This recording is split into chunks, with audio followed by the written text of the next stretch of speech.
రంగారెడ్డి జిల్లా Manikonda municipality Tirumala hills కాలనీలో అక్రమ నిర్మాణాలను తొలగించారు మున్సిపల్ అధికారులు. హైడ్రా ఆదేశాలతో పార్కు స్థలంలో వెలిసిన నిర్మాణాలతో పాటు రేకులతో ఏర్పాటు చేసిన కాంపౌండ్ను కూల్చివేశారు. ఇక పార్కు స్థలం ఆక్రమణపై స్థానికుల ఫిర్యాదుతో స్పాట్కు వచ్చి పరిశీలించారు హైడ్రా అధికారులు. ఆక్రమణ నిజమేనని నిర్ధారణ కావడంతో అందులోని కట్టడాలను కూల్చేశారు. 6,000 గజాల స్థలం పార్కుకు చెందినదని కావడంతో నిర్మాణాలను తొలగించామన్నారు మణికొండ టౌన్ ప్లానింగ్ అధికారి సంతోష్ సింగ్.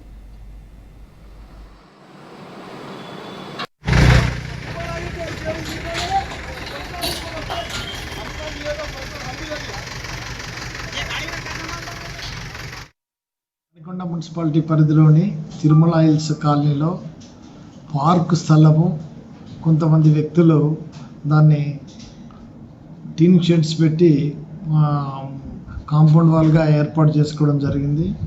దాన్ని ఇంతకు పూర్వమే హైడ్రా కమిషనర్ గారి నుంచి ఆదేశానుసారము అక్కడి నుంచి వచ్చి హైడ్రా సిఐ గారికి వచ్చి వెరిఫై చేసి పోవడం జరిగింది. తర్వాత దానిపైన మీటింగ్ కూడా ఏర్పాటు చేయడం జరిగింది. మా టౌన్ ప్లానింగ్ ఆఫీసర్ గారు మీటింగ్ కూడా అటెండ్ అయినారు. హైడ్రా కమిషనర్ గారి ఆదేశం ప్రకారం వాళ్ళు పార్క్ స్థలంను ఆక్యుపై చేసిండనే ఉద్దేశంతో పోలీస్ కంప్లైంట్ ఇచ్చి పోలీస్ వారి సహకారంతో ఈరోజు అది తొలగించడం జరిగింది. 6,000 స్క్వేర్ యార్డ్స్ ఉంటుంది.